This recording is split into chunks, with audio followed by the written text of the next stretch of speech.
Em 5 de outubro de 2014, os brasileiros vão às urnas para escolher presidente da República, governadores, senadores, deputados federais, estaduais e distritais. E para garantir a igualdade de condições na disputa eleitoral entre os candidatos, a administração pública não pode criar novos programas sociais em ano de eleições. Para falar sobre esse assunto, eu converso agora com o advogado Diogo Crozara.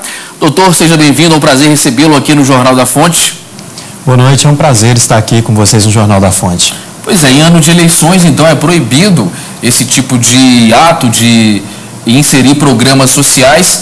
Seria uma forma de induzir o eleitor no voto daquele candidato, doutor? É justamente isso. A lei eleitoral, ela vem justamente tentar dar um suporte ao eleitor para que todos os candidatos tenham uma igualdade. Assim que nenhum programa social venha a ser criado no ano eleitoral para beneficiar um ou outro candidato. O que se busca é que todos tenham um potencial igual, ou seja, nenhum pode dar um benefício que o outro não pode dar. Isso visa evitar que aqueles que são candidatos à reeleição tenham uma predileção do eleitor, visam evitar que eles cheguem mais perto do eleitor do que um outro candidato. Doutor Diogo, existe algum caso de exceção com relação aos programas sociais? Por exemplo, estado de emergência, de calamidade pública, em que é permitido? Sim. Em situações de emergência ou de calamidade pública, é permitido que se façam esses programas sociais. E também naqueles programas que já estão em execução em outros anos. Por exemplo, o Bolsa Família nós temos há alguns anos. Então não há que se falar em interromper esse programa apenas por conta das eleições. É necessário, assim, que se mantenham os programas já em execução. Mas vale um lembrete, esses programas não podem ter nenhum fim eleitoreiro. Com relação à licitação de compras ou aluguel de bens durante esse ano, que é o ano eleitoral, é permitido? Muita gente tem muita dúvida a respeito disso, né? O que a Prefeitura, o Estado, a União pode fazer? Licitação, não há nenhuma vedação. Não há nenhuma licitação que não possa ser realizada no ano eleitoral. Isso é perfeitamente lícito e pode ser realizado. O que se visa é evitar que um gestor que é candidato ou que apoie determinado candidato, ele venha a se beneficiar ou beneficiar seu candidato, como por exemplo, nomeando uma quantidade enorme de servidores durante o processo eleitoral, contratando servidores temporários, pegando servidores que talvez não apoiem uma candidatura à reeleição ou mesmo de um aliado e transferindo eles para uma outra localidade distante. Aquela perseguição que poderia haver na administração. É isso que a lei vem evitar. É justamente garantir que todos os candidatos tenham uma condição igual e que o eleitor possa votar de acordo com a sua consciência. Essa questão da transferência, da perseguição, isso vale tanto para concursados quanto para comissionados?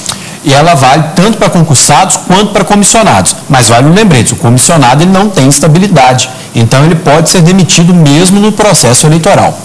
E o funcionário público, ele pode trabalhar durante o período eleitoral fora do expediente de trabalho, trabalhar nas campanhas eleitorais? Sim, não há nenhuma vedação. Agora, se ficar configurado que ele está lá a mando do gestor, ou mesmo que ele está perdendo horário de trabalho, deixando de servir a comunidade para poder atuar numa campanha, isso se constitui uma grave conduta vedada e será certamente punido pela Justiça Eleitoral.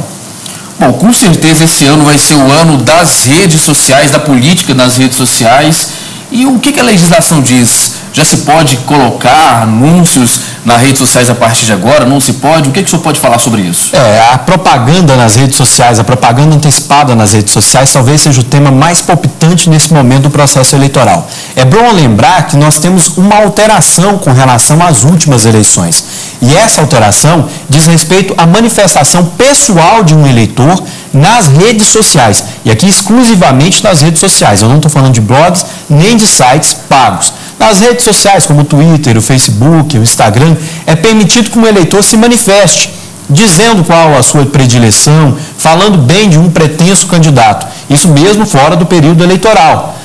Agora, um eleitor ou um candidato pagar uma quantidade de eleitores para poder fazer essa campanha, aí não. Aí isso será certamente punido, porque isso se configura em uma prática vedada. A proliferação, então, nesse caso, tendenciosa não poderia. O que se visa é resguardar o direito de manifestação do eleitor.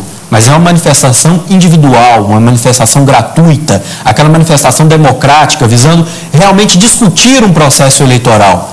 Aquela manifestação paga, aqueles que recebem para poder apoiar determinado candidato e colocar isso nas suas páginas sociais, isso certamente será observado pela Justiça Eleitoral. Propagandas institucionais, não é o caso dos prefeitos, já que não é eleição, mas de prefeitos, governadores, até mesmo da presidenta da República, divulgando as obras ou algum tipo de ato, pode ter algum tipo de problema com relação a isso? Sim, aí nós temos dois dispositivos. Nos 3 meses... Fora o horário da lei eleitoral. Nos 3 meses anteriores ao pleito, nenhum tipo de propaganda, exceto essa de calamidade, situações devidamente autorizadas, são permitidas. O restante, propaganda de obra, inauguração de obra, nada disso é permitido nos 3 anos antes do pleito.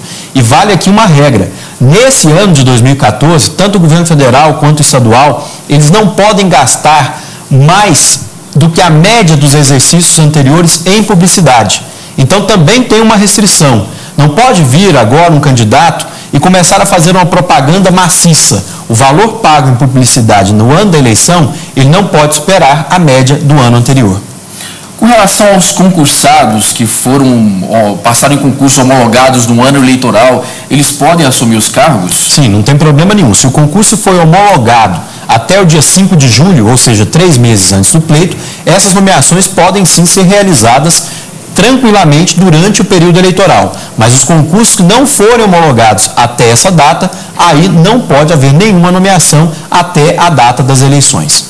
Nós conversamos com o advogado Diogo Crozara falando sobre o que pode e o que não pode durante o ano eleitoral, o ano de 2014. Doutor, foi um prazer recebê-lo aqui, vários esclarecimentos foram realizados. É um prazer, uma boa noite para o senhor e até a próxima. Boa noite, é um prazer sempre estar aqui com todos vocês no Jornal da Fonte.